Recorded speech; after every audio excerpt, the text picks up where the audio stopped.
Buenas tardes, mi nombre es Rosario Nicté Castro Efigenio. Para el día de hoy me gustaría hablar de la construcción de la nación mexicana, desde sus orígenes hasta la actualidad. Para comprender el porqué de nuestra actualidad es necesario que hagamos un viaje al pasado, como por ejemplo, las características culturales de las civilizaciones que abarcaron nuestro país. Las civilizaciones de Aridoamérica eran seminómadas. Su fauna era escasa, ya que el clima era desértico, árido y semiárido. Abarcaron el norte del país, en donde el clima era extremo. Algunas de las culturas de que lo habitaron fueron los Paipai, Zacatecos y Tarahumaras. Oasisoamérica abarcó del suroeste de Estados Unidos y el norte de México. Su clima era seco, casi desértico. Fue habitada por grupos sedentarios agrícolas. Algunas culturas que conformaron fueron la Anasazi, la Jojocam y Mogollón, que convivían con otras culturas, por lo que compartían rasgos culturales como las trincheras. En Mesoamérica abarcó la mitad sur de México, Guatemala, El Salvador, Belice y el oeste de Honduras y Nicaragua. El clima era variado, pero en el centro y norte predominaba un clima más templado y cálido, con cierta humedad, mientras que en el sur más tropical. Algunas culturas que predominaron fueron la olmeca, maya y los mexicas. Su base de alimentos eran el maíz, el chile, el frijol y la calabaza. Su gran administración y limpieza fue base fundamental para sostenerse. Los mayas fabricaron su propio calendario y dominaron a la perfección el uso del número 0. También podremos hablar del virreinato en la Nueva España. La principal actividad en el virreinato fue la minería, agricultura, ganadería y comercio. Diversos productos como el cacao y el maíz eran llevados y distribuidos en Europa. Los pueblos usualmente eran restringidos en todos los aspectos, tanto económicos como sociales, y eran explotados. La organización del virreinato era conformada de la siguiente manera. Primero estaba el rey de España, en la punta de la pirámide. Después el Consejo de las Indias, que eran las encargadas de escoger al virrey de la Nueva España. Después del Consejo de las Indias se encontraba el virrey, quien recibía las órdenes del rey de España. Después estaban los españoles peninsulares, españoles criollos, mestizos, indígenas y por último los negros. Se mezclaron tradiciones indígenas y españolas, creando con ello una gran diversidad cultural.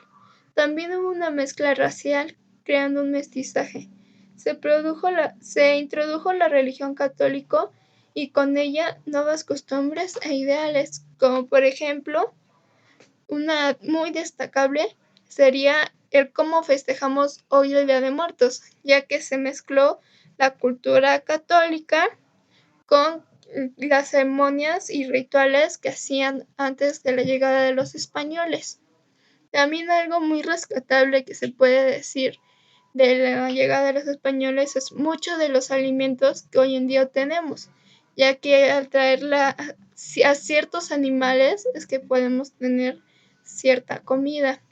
También gracias a que los indígenas tenían uso restringido para cierta comida, ellos se las ingeniaron para crear nuevos platillos, como hoy sería el taco de tripa, ya que al ser alimento que nadie quería y pues nosotros, los indígenas no tenían los recursos, lo crearon y hoy es conocido como un gran manjar.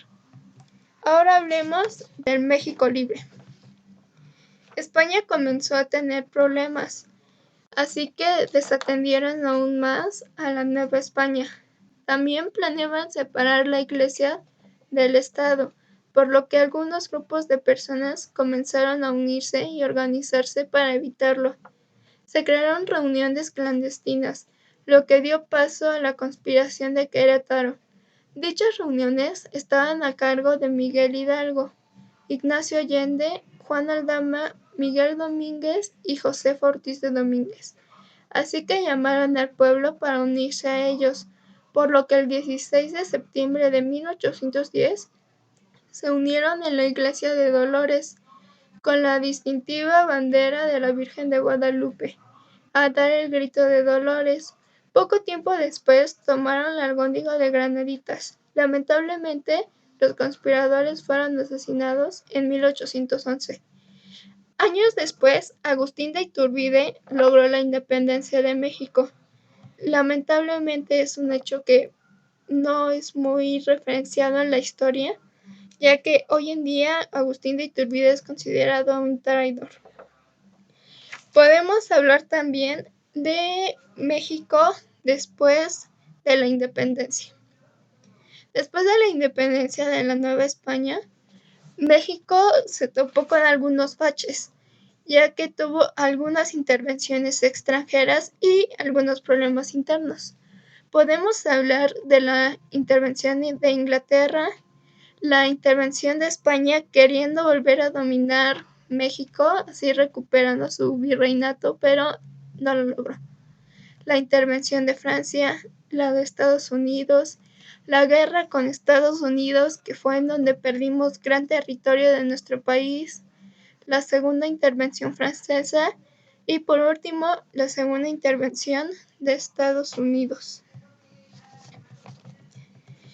Tiempo después, ya México siendo libre y libre de algunas intervenciones de países metiches, diríamos, llegó un presidente al poder, Porfirio Díaz.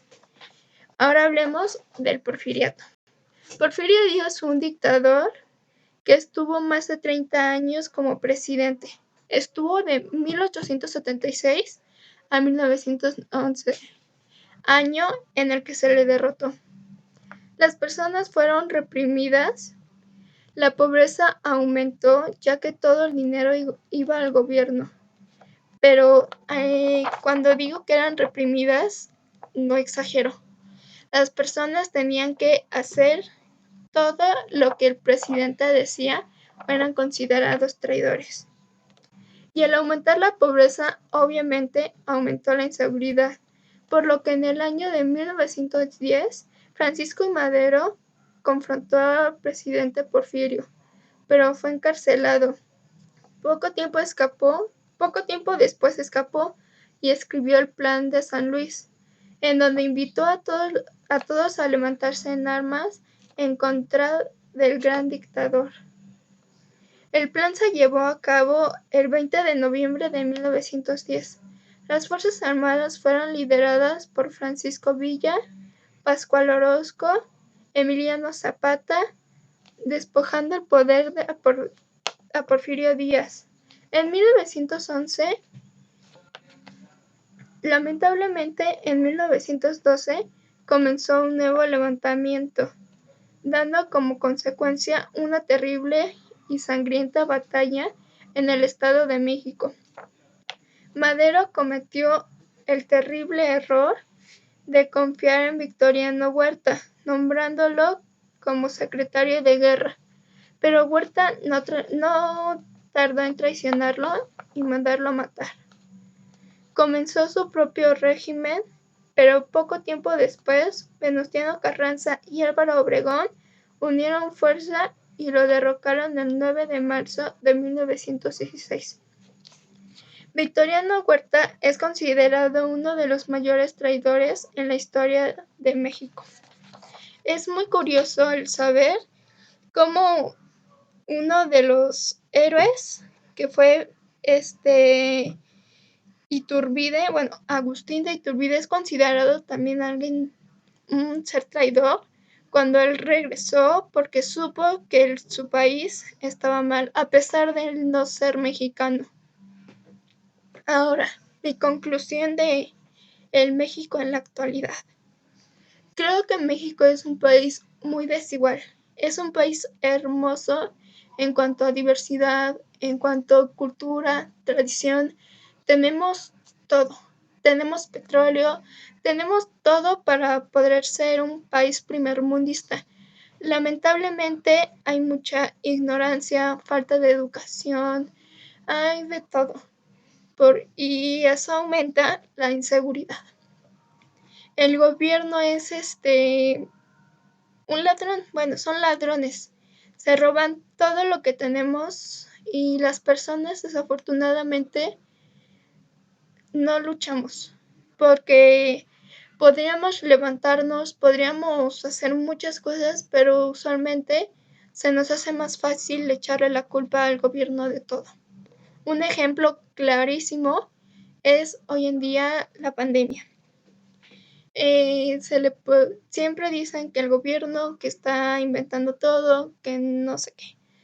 Pero si nosotros no nos levantamos es porque no obedecemos, porque no nos gusta. Un lema que me encanta es un país no lo hace el gobierno, lo hacen los ciudadanos. Y es muy cierto. Me encanta el saber que sacaron a Porfirio Díaz del poder y, y no les importó. Ellos lucharon por el bienestar de sus hijos, por el bienestar de su familia y porque estaban hartos de tanta injusticia. Entonces me pregunto, ¿por qué no hacerlo nosotros? Sí es cierto que los presidentes hoy en día son tontos, son ineficientes, solo son unos títeres que están a cargo. De hecho, me encantan las películas que hablan de eso, porque aunque son censuradas y son muy gráficas, es muy cierto. Una de ellas es La dictadura perfecta, El que no tranza no avanza, o sea, y creo que con el título nos damos cuenta de todo.